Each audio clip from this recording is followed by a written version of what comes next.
Bienvenidos, estudiantes del seminario Lacy Virtual. Continuamos con nuestra clase de libros proféticos y vamos a continuar después del profeta Amós, que ya lo hemos visto, ahora con el profeta Oseas.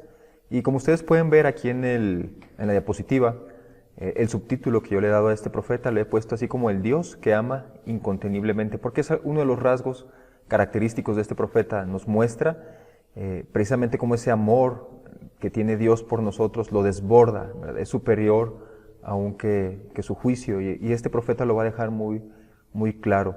El profeta Oseas ejerce su ministerio cerca del 750 hasta el 725 antes de Cristo. Y hablando acerca de este profeta, algunas cosas que tenemos que decir de manera introductoria. Tenemos que decir que Oseas, dentro de los libros menores, de los profetas menores, es el que ocupa el primer lugar entre todos estos profetas menores. Esto se debe no a un orden cronológico, es decir, los libros, como los conocemos en nuestra Biblia, Reina Valera del 60 o otra versión que ustedes tengan, nuestras Biblias latinas, no corresponden de alguna manera a un orden cronológico, no siguen una secuencia cronológica. De hecho, es seguro que Amós profetizó antes que Oseas, aunque como mencionábamos en la clase de Amós, es probable que estos dos profetas hayan ejercido sus ministerios en algún tiempo, digamos, de una manera paralela, pero aún así Amós con toda certeza y con toda seguridad ejerció su ministerio antes que Oseas. Entonces la razón por la que Oseas aparece como el primer libro dentro de los profetas menores simplemente se debe a que es el libro más largo de los profetas menores. Es muy probable que se deba a esto, y como les digo, no se debe en ninguna manera a un arreglo cronológico. Acerca de la fecha en la que Oseas ejerció su ministerio, muy probablemente ejerce su ministerio Oseas a finales del 750 o un poco antes del 750 y finaliza su ministerio antes del 725 o en el 725. ¿Por qué creemos esto? Bien, creemos que profetizó hasta el 725 porque en el 722 el reino del norte, el reino de Israel, el reino de Efraín, el reino de Samaria, va a caer en manos de los asirios, y eso va a ocurrir en el 722. Si Oseas hubiera vivido esto, ¿verdad? Hubiera vivido en esta época de la caída del reino del norte, seguramente lo hubiera escrito o lo hubiera dejado en alguna de sus profecías en este libro, pero como no aparece ninguna de estas referencias a la caída de Samaria, a la caída del reino del norte en manos de los asirios en el libro, por eso creemos que el profeta Oseas termina su ministerio antes del 722. Entonces, por dar una fecha, el 725 es una fecha muy probable. Entonces, Oseas ejerce su ministerio por alrededor de 25 años, desde el 750 hasta el 725 antes de Cristo, y profetiza en el reino del norte, donde seguramente Oseas era oriundo. ¿Se acuerdan? A diferencia de Amós, que Amós era un profeta del sur, que ejerce su ministerio en el reino del norte, Oseas no. Oseas sí es un profeta oriundo del reino del norte y profetiza en el reino del norte. Ahorita que nos veamos que vayamos a la sección acerca del autor, vamos a ver un poco más, a profundizar un poco más en este asunto acerca del origen de Oseas. Bien, les enseño otra vez el mapita para que en él ustedes puedan ver cómo está Israel dividido en dos reinos: el reino del norte, también conocido como Samaria o también conocido como Efraín, y el reino del sur, ¿verdad? También conocido como el reino de Judá, el reino del sur o Jerusalén. Oseas entonces va a ejercer su ministerio en el reino del norte. Para colocarlo en una fecha, en un cuadro, un cuadro cronológico, después de Amós, que está profetizando en el norte, vamos a colocar ahí a Oseas también, ¿verdad? Al final de este periodo del reino del norte. Acerca del autor, acerca de Oseas, ¿qué podemos decir? No podemos decir muchas cosas personales acerca de este profeta. No sabemos su año de nacimiento, no sabemos su año en el que él muere tampoco. Tampoco conocemos, como no conocemos su fecha de nacimiento, tampoco conocemos exactamente dónde nace Oseas. Creemos que él era originario de la zona del norte, pero no hay una total certeza de que él fuera de ahí, porque no tenemos ningún dato que en la Biblia o fuera de la Biblia que nos diga que Oseas provenía de una ciudad de ese reino del norte, pero por algunas circunstancias o algunas situaciones que él conocía del reino del norte podemos intuir o pensar que muy probablemente Oseas era oriundo de este lugar del norte. Tampoco sabemos mucho de su profesión. pero dadas las ilustraciones que él utiliza acerca de la agricultura, es probable que él fuera un agricultor, pero también esta es una especulación, no podemos estar seguros a qué se dedicaba Oseas antes de ser un profeta llamado por el Señor. Lo que sí podemos saber es acerca de su nombre, ¿verdad? Que su nombre significa salvación. Y hay otro personaje del Antiguo Testamento cuyo nombre original también era Oseas, pero luego Moisés se lo cambia y le pone Josué. Ustedes lo conocen seguramente, ¿verdad? Oseas significa salvación y Josué significa Jehová salva. Es como si Moisés quisiera dejar en claro a Josué que la salvación no provendría de él, sino provendría precisamente de Jehová. Entonces, Oseas significa salvación y Josué significa Jehová salva. Para entender el libro de Oseas tenemos que conocer dos realidades, el trasfondo político, pero también el trasfondo religioso en el cual estaba viviendo el pueblo de Israel en este periodo. En el trasfondo político podemos decir ciertas cosas que ya se mencionaron con el profeta Amós. En cierta manera, ¿verdad? Oseas también es contemporáneo de Amós, así que le toca parte del reinado de Jeroboam II. Y este Jeroboam II ya hemos dicho que había sido un rey en el que políticamente y económicamente había hecho muy próspero al reino del norte. De hecho es conocida como la Edad de Oro, la época en la que Jeroboam II está reinando en el reino del norte. Había grandes éxitos militares, la economía está en expansión, pero al igual que como dijimos ayer con el profeta Amós, en lo espiritual la nación no iba muy bien, ¿verdad? No iba muy bien con el asunto espiritual. Entonces decíamos que por fuera el reino se veía bien, pero por dentro el reino está totalmente corrompido, ¿verdad? Hay injusticia social, adoración a otros dioses, hay diferentes circunstancias con las cuales los israelitas están rompiendo el pacto con Dios. Bien, después del periodo de Jeroboam, que fue un periodo en el que el pueblo vivía en cierta manera tranquilo, tenían paz, aunque esa paz dijimos que no era una paz espiritual, ¿verdad? Sino era una paz porque ellos confiaban en su economía y confiaban en otros dioses. Y aparte este Jeroboam había hecho buenas cosas en el aspecto económico y militar. Después de este periodo de paz o de relativa estabilidad de Jeroboam, Israel va a entrar en un periodo de descomposición política. Van a comenzar a sucederse los reyes de una manera vertiginosa. Ahorita les voy a mostrar en un cuadro cómo los reyes van cambiando de una manera vertiginosa, ¿verdad? Está un rey y luego alguien más quiere el reinado y manda matar a este rey o él mismo lo mata y se queda con el trono y luego él lo matan y así sucede, ¿verdad? Al final del periodo del reino de Israel, los reyes se van sucediendo uno tras otro de una manera vertiginosa. Vamos a verlo aquí así, miren, en estas láminas que les estoy mostrando.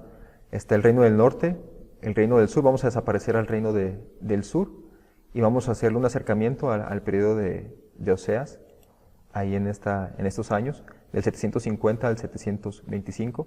Y vamos a ver el periodo de Jeroboam, ¿verdad? Aquí aproximadamente desde el 792 hasta el 752.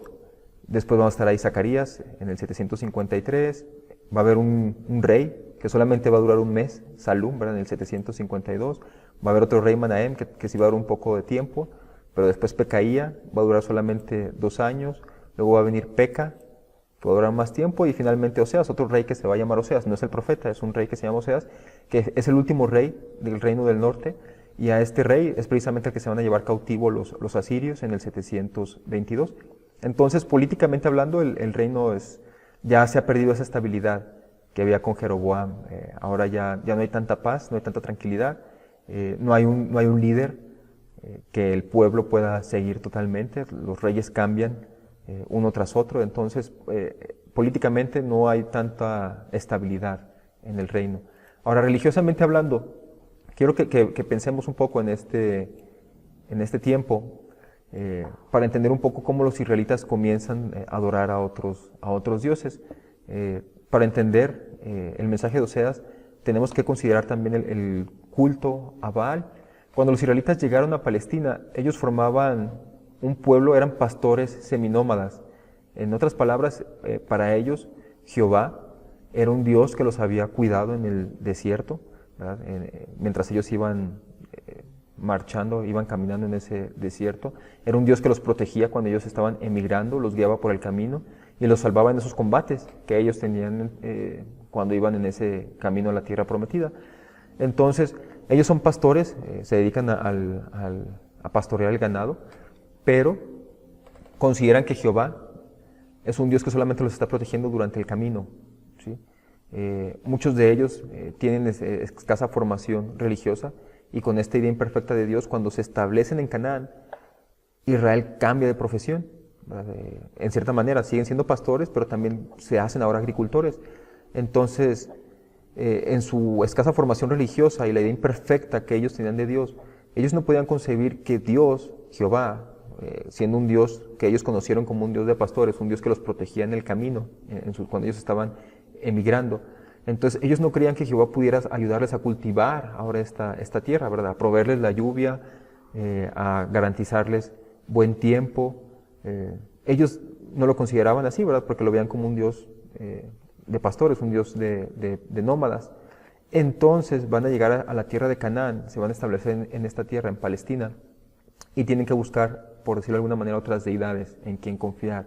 Y es cuando ellos tienen contacto con este Dios Baal, obviamente un Dios falso, pero este Dios Baal, según lo concebían los que practicaban el culto a él, era un Dios que proveía la lluvia, era un Dios que cuidaba también del tiempo, proporcionaba las buenas estaciones.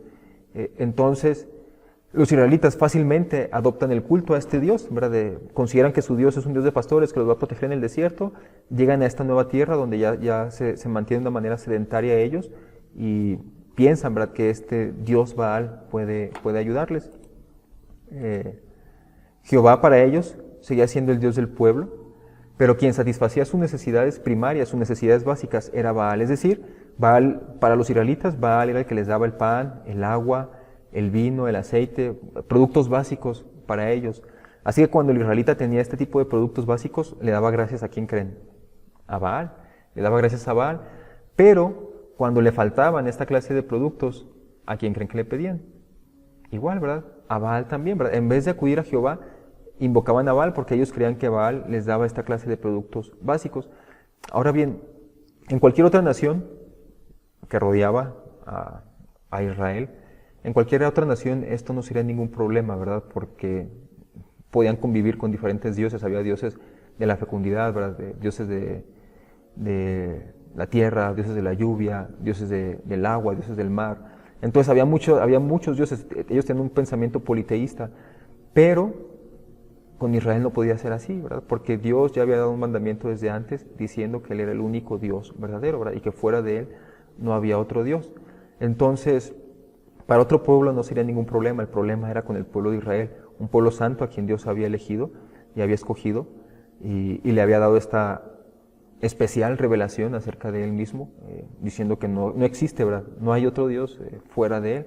Entonces adorar a otros dioses simplemente es adorar a ídolos, ¿verdad? Que no escuchan, no tienen voz, pero no tienen oídos, no pueden escuchar, no tienen ojos, son dioses que simplemente no existen. Entonces en este periodo donde el pueblo está adorando a otros dioses, especialmente a Baal, Oseas tiene que hablarles, ¿verdad? Y va a hablarles con imágenes muy, muy claras a ellos. Jehová, claro que seguía siendo adorado, pero seguía siendo adorado como un Dios dentro de un lugar donde había muchos dioses.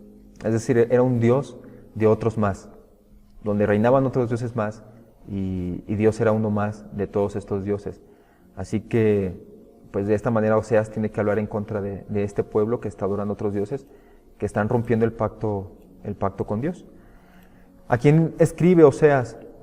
Oseas les está hablando, les está dando su mensaje al reino del norte, aunque lanza algunas profecías también al reino del sur, a Judá, pero básicamente todo el libro y todo su ministerio se ejerce en el norte, entonces sus profecías, su mensaje está dirigido primariamente al reino del norte, al que también en muchas ocasiones le va a llamar Efraín. Recordemos que el reino del norte es conocido como Efraín, Samaria o Israel. De estos tres nombres se conoce al reino del norte, por ser Efraín, por ser la tribu dominante. Los propósitos que podemos encontrar en el libro de Oseas, por un lado tenemos que ver que el juicio de Dios es inminente, ya lo habíamos dicho, ¿verdad?, desde Amós, que el juicio ya era irreversible, ¿verdad? El vaso, ya había caído la última gota que derramaba el agua en el vaso, entonces el juicio era irreversible. Y Dios tenía que ejecutar este castigo contra su pueblo. Pero Oseas nos va a dejar muy en claro que aún en medio de ese juicio, Dios sigue amando a su pueblo, ¿verdad? Pero ese amor no significa que Dios pueda olvidar los pecados, ¿verdad? El pecado debe ser castigado. De hecho, yo considero que muchos cristianos a veces fallan cuando tratan de separar lo que es el amor y la justicia de Dios, ¿verdad? Como si fueran dos características de Dios que están en contra una de la otra. Y yo no considero que sea así, ¿verdad? Porque la justicia de Dios también perdona. La justicia de Dios también es misericordiosa. ¿Por qué? Bueno, es muy simple. Dios, en su justicia, porque Él es justo, Él sabe que nosotros somos incapacitados, ¿verdad? Somos incapaces de proveer un medio para salvarnos a nosotros mismos. Entonces, en su justicia, Él provee el medio para que nosotros podamos ser salvos, porque Él es justo. ¿Sí? Entonces, Dios también, en su justicia, Dios muestra su misericordia, muestra su compasión. Y en su amor, Dios también castiga. Dice la palabra de Dios que Él castiga a sus hijos, que si no los castigara, entonces seríamos bastardos. Entonces, el amor y la justicia de Dios no son dos características de Dios, ¿verdad?, que estén en contra. De hecho, funcionan a la perfección. Pero entonces, bueno, aquí con Oseas nos recuerda esto, ¿verdad?, que el amor de Dios no significa que pueda olvidar los pecados.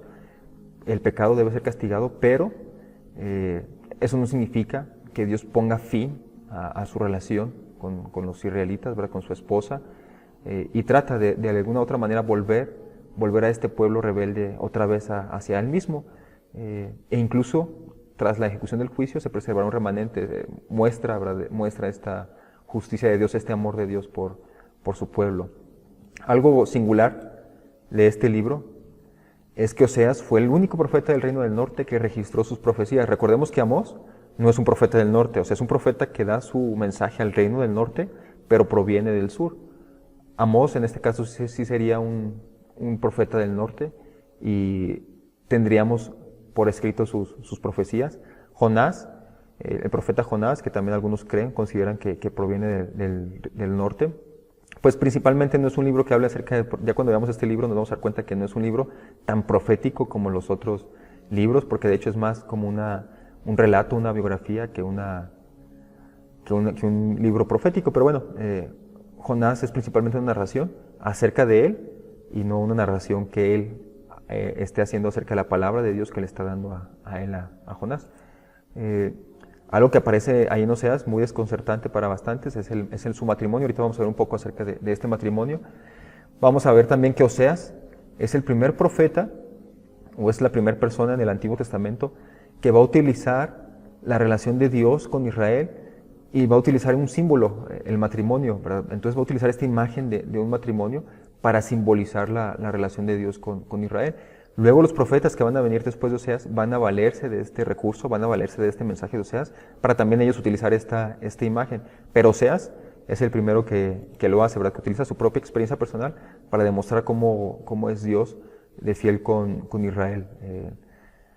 Más adelante, Jesús mismo también va a utilizar la imagen del matrimonio al decir que el banquete que se va a celebrar en la era mesiánica es como un banquete nupcial, ¿verdad? Un banquete en el de un matrimonio, un banquete en el de unas bodas que hay.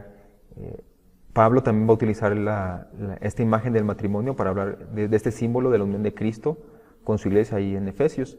Pero entonces, lo singular de Oseas es que Oseas es el primero que utiliza esta imagen. Ok, hablando acerca de este matrimonio de Oseas, tenemos que decir que la opinión de los eruditos se divide en dos diferentes vertientes. Hay quienes observan que el matrimonio de Oseas no ocurrió en realidad. Estos es a los que le llamamos una interpretación alegórica. Para ellos consideran que el matrimonio de Oseas es simplemente una alegoría, ¿verdad? Es una imagen. Es decir, no sucedió en realidad, simplemente es una historia ficticia para contar una verdad espiritual.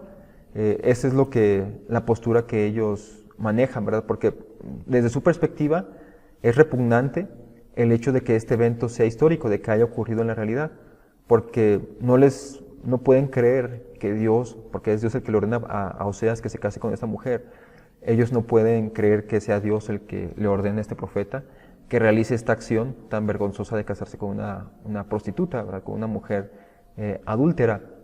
Pero hay unas objeciones en cuanto a esta postura. Una de las primeras objeciones que podemos ver es que el nombre de la mujer, o en este caso de la que va a ser esposa de Oseas, se da, ¿verdad? Se especifica su nombre, inclusive el nombre de su padre, ¿verdad? Se llama Gomer, hija de Diblaim. Entonces, ¿por qué, si es una historia ficticia, por qué se daría con tanto detalle el nombre de la esposa y el nombre de su padre? Otra razón que se da en contra de este pensamiento es que es igual de repugnante el hecho de que haya ocurrido verdaderamente a que Oseas lo use solamente como una metáfora. O sea, si Oseas lo usa como una metáfora o si ocurrió en la realidad, simplemente los dos tienen el mismo nivel de repugnancia, ¿verdad? Es grotesco, otra razón que se da para estar en contra de esta opinión, es grotesco que Oseas se presente como una víctima ficticia de un adulterio si vivía feliz en su familia, ¿verdad? Entonces, si Oseas está platicando, está relatando la historia de su matrimonio para decir cómo es la relación de Dios con Israel, y él dice que su matrimonio es un matrimonio infeliz, ¿verdad? Que está casado con esta prostituta, con esta mujer adúltera, y Oseas utiliza esta imagen para representar su mensaje que él está dando de parte de Dios a Israel, pues sería muy grotesco que Oseas utilice esto y él se presenta a sí mismo como una víctima de esta situación cuando realmente no lo está viviendo. Entonces, por eso esta interpretación o este pensamiento de que el matrimonio de Oseas es una interpretación, debe ser una alegoría, no es muy... No muchos estamos de acuerdo con él, ¿verdad? De hecho, algunos personajes importantes del cristianismo han estado de acuerdo con esta interpretación, como Orígenes, Jerónimo, Calvino y Lutero. Pero bueno, eso no significa que porque ellos creyeran esto sea la verdad. De hecho, el texto parece apuntar a que en realidad sucede toda esta situación, es un hecho histórico verdadero. Y bien, esta es la interpretación histórica y esta es la interpretación más común, ¿verdad? Otros muchos grandes autores y eruditos a través de todo el cristianismo han compartido esta opinión, ¿verdad? Que realmente es un matrimonio que sucedió en la realidad y solamente que hay algunos detalles ahí dentro de este evento en el que no se está muy de acuerdo, ¿verdad? Entre las diferentes escuelas de interpretación.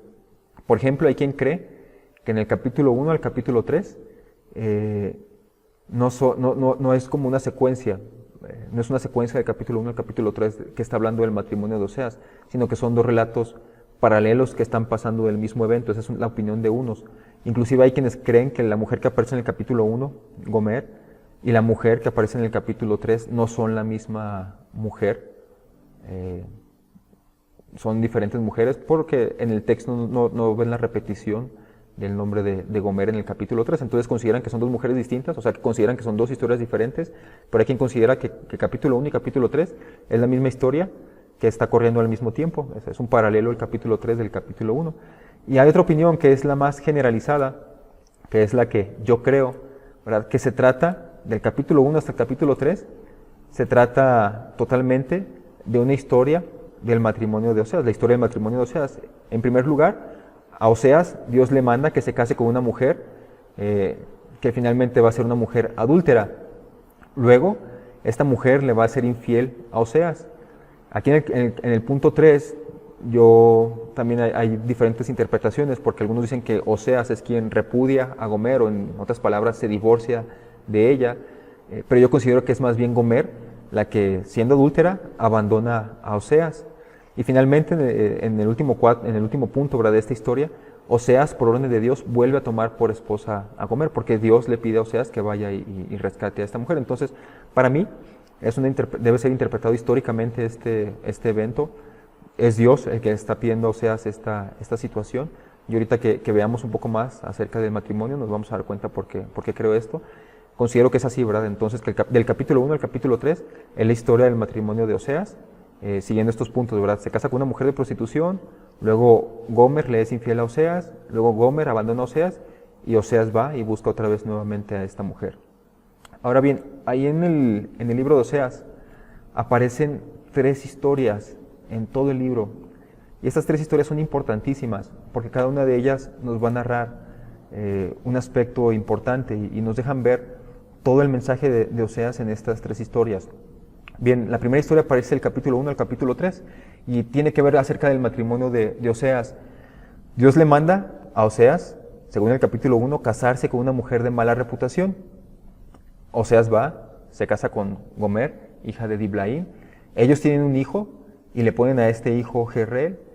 Luego la esposa de Oseas tiene otros 2 hijos, una niña y un varoncito.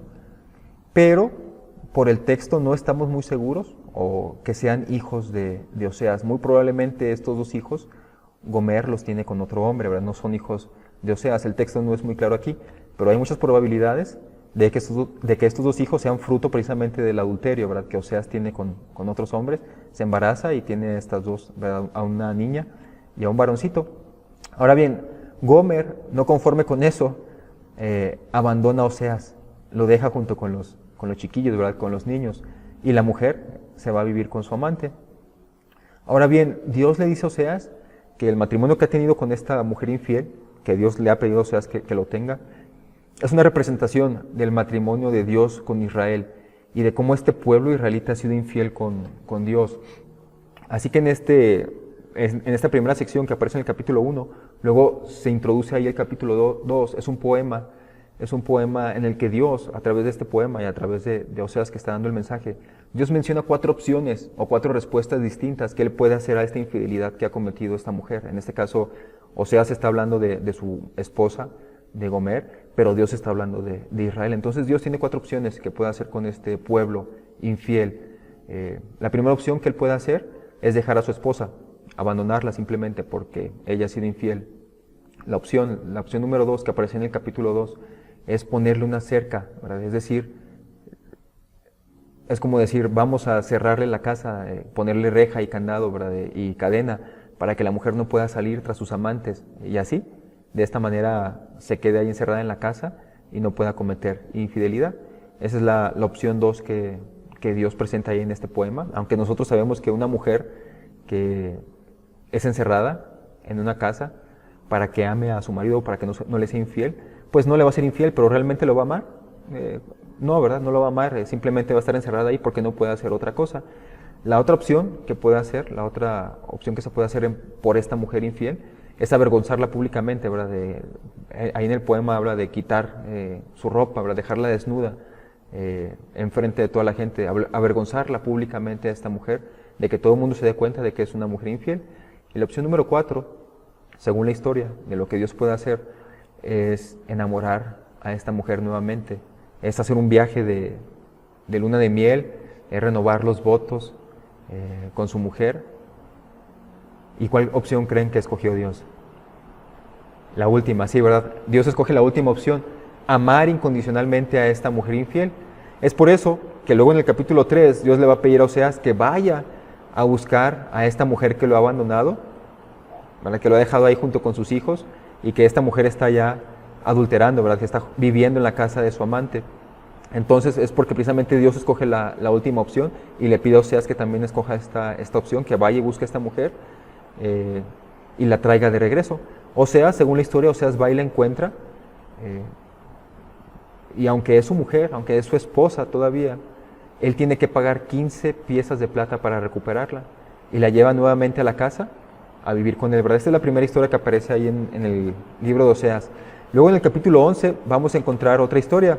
Yo le llamo la historia del padre amoroso. Y esta es una historia en la que Dios se muestra a sí mismo como un padre que ama a su hijo pequeño, ¿verdad? Que pasó tiempo de calidad con este hijo cuando era pequeño, que le enseñó a caminar, que lo tomaba de la mano, que lo cuidaba, lo alimentaba. En las palabras del profeta Oseas, dice ahí que lo guiaba con cuerdas de ternura y amor. Pero una vez que este hijo creció, se olvidó de su padre y comenzó a servir a otros dioses, ¿verdad? Se volvió un hijo rebelde. Según el relato, Dios le habla amorosamente a este muchacho, pero cada vez este muchacho, por más que le hablaba a Dios, más se alejaba de su padre. Entonces en esta historia, en este poema, Dios es emocionalmente destrozado, su corazón es roto por este hijo malagradecido, así que justamente Dios se enoja, ¿verdad? Dios está enojado con este hijo malagradecido y en su ira Dios promete un castigo para este hijo rebelde, pero al final Dios es conmovido en sus entrañas, ¿verdad? Dice ahí en el capítulo 11, ¿verdad? ¿Cómo podré olvidarme de ti, Efraín, ¿verdad? ¿Cómo podré dejar de amarte, ¿verdad? Si eres mi hijo? Así que su compasión la compasión de Dios es desbordada y promete restaurar a este hijo, aunque es infiel, pues el deseo de Dios no es destruir ni abandonar a este hijo. En la tercera historia que aparece ahí es una historia con muchas historias pequeñitas, y es la historia de Israel, así la titulo yo, y aparece el capítulo 12, el capítulo 14, y básicamente Oseas, obviamente Dios a través de Oseas, hace un recorrido por la historia del pueblo israelita, y en ese recorrido que él hace, recalca muchas veces que Dios ha sido bueno con ellos, pero que ellos siempre han sido rebeldes, y comienza contándole la historia de su patriarca, de su padre Jacob, el padre de las 12 tribus, y les dice que este Jacob era un engañador, fue una persona que luchó contra su hermano, ¿verdad? Le robó su primogenitura, aparte engañó a su padre cuando su padre era un anciano, ¿verdad? Para quedarse con la primogenitura de su hermano, la bendición de Esaú. Y no solamente eso, ¿verdad? También peleó con Dios. Entonces, Jacob, el antepasado de estos israelitas, era una persona rebelde también y engañadora. Luego Dios rescata a este pueblo israelita de Egipto, cuando ellos están cautivos ahí en Egipto, para llevarlos a la tierra que Él les había prometido.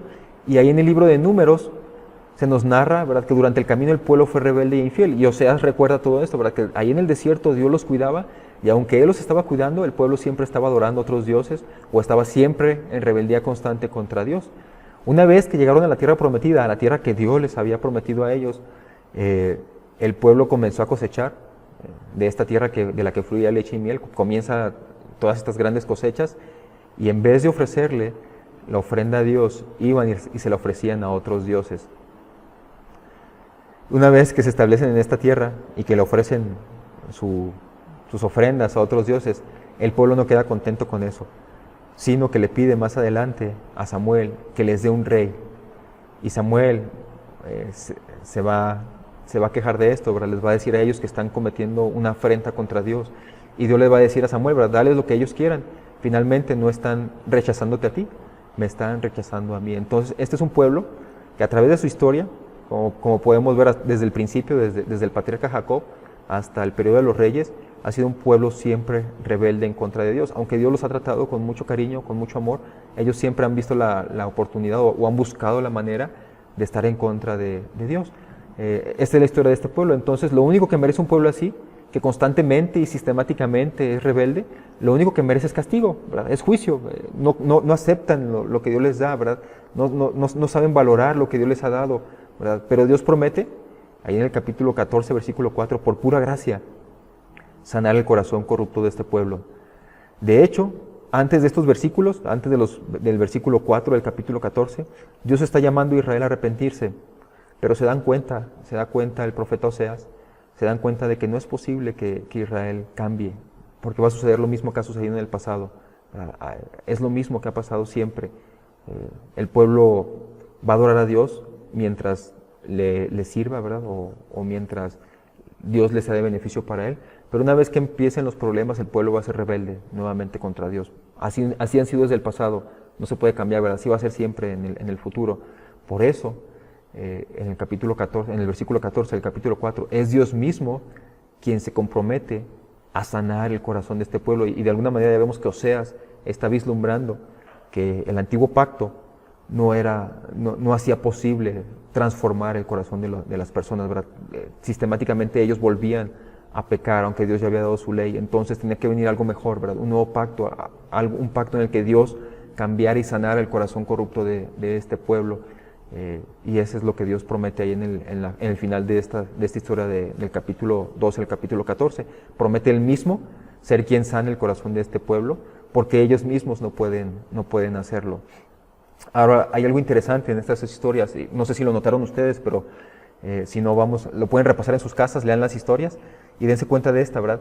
En ninguna de estas tres historias, en ninguna de las tres promesas de restauración, hablan de la conversión como un requisito para el perdón de Dios, ¿verdad? El acento recae con toda la fuerza sobre el amor gratuito de Dios. Es decir, en la primera historia, cuando Oseas va y va a recuperar a su mujer no está ahí, por decirlo de alguna manera, arrepentida, ¿verdad? No está con ganas de regresar a su casa, sino que es Oseas el que va y la busca, ¿verdad? Y paga el rescate por esta mujer. En la segunda historia, cuando Dios promete el castigo a su hijo rebelde, Dios mismo es el que dice, ¿verdad? ¿Cómo podré destrozarte, verdad? ¿Cómo podré destruirte? ¿Verdad? Si eres creación mía, mi corazón, ¿verdad? Mi compasión se desborda dentro de mí. Este hijo no había regresado a su padre, ¿verdad? Es Dios mismo el que promete la restauración. Y en la última historia, el pueblo israelita, Dios les demuestra a través de toda la historia que ellos tienen un corazón que siempre está inclinado hacia el mal, que no pueden cambiarse a sí mismos ellos. Entonces es Dios el que promete esta conversión, ¿verdad? Este cambio en ellos.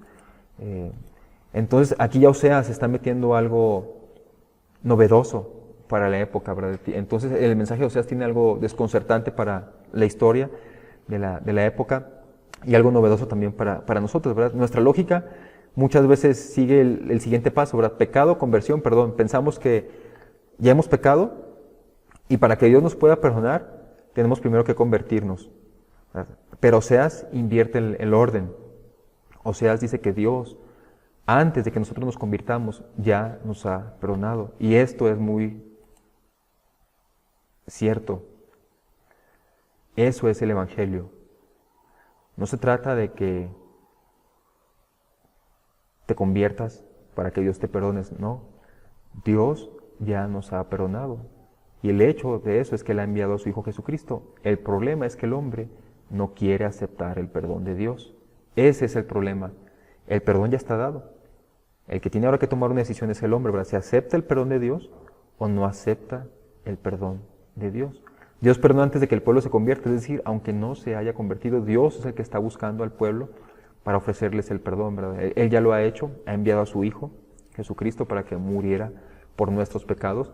Él ha perdonado a la humanidad, pero el problema es que la humanidad no acepta el perdón de Dios. Eso es lo que separa al hombre de Dios, ¿verdad? Su pecado y el no aceptar el perdón de Dios. Oseas, hablando acerca de su mensaje, hablando de esta doctrina de la gracia, ya Oseas en muchos aspectos, él está apuntando al Nuevo Testamento. De hecho, la historia del Padre amoroso tiene muchos paralelismos con la historia del Hijo pródigo, ustedes lo pueden ver seguramente. Oseas es el primero que ha puesto en el punto de arranque de la elección el amor de Dios, es decir, Dios ama incondicionalmente a su humanidad. Es el primero que ha visto que el amor y la misericordia de Dios son la clave para la salvación del pueblo. Israel no solamente no tiene los méritos propios, sino que se ha hecho de una manera sistemática y positivamente indigno. Es decir, Israel continuamente ha estado pecando, pero Dios sigue amando a su pueblo y se salvará por pura gracia. Pero se salvarán solamente aquellos que acepten la salvación de Dios. Este es lo novedoso de Oseas, ¿verdad? El amor de Dios está constantemente desbordándolo, ¿verdad? Por eso yo lo pongo como título, el amor incontenible, ¿verdad? No lo puede contener, ¿verdad? Dios lo desborda a Dios totalmente. El problema es el ser humano que siempre ha rechazado sistemáticamente a Dios, ¿verdad? Ha rechazado su salvación, ha rechazado su perdón, y este es el mensaje de Oseas.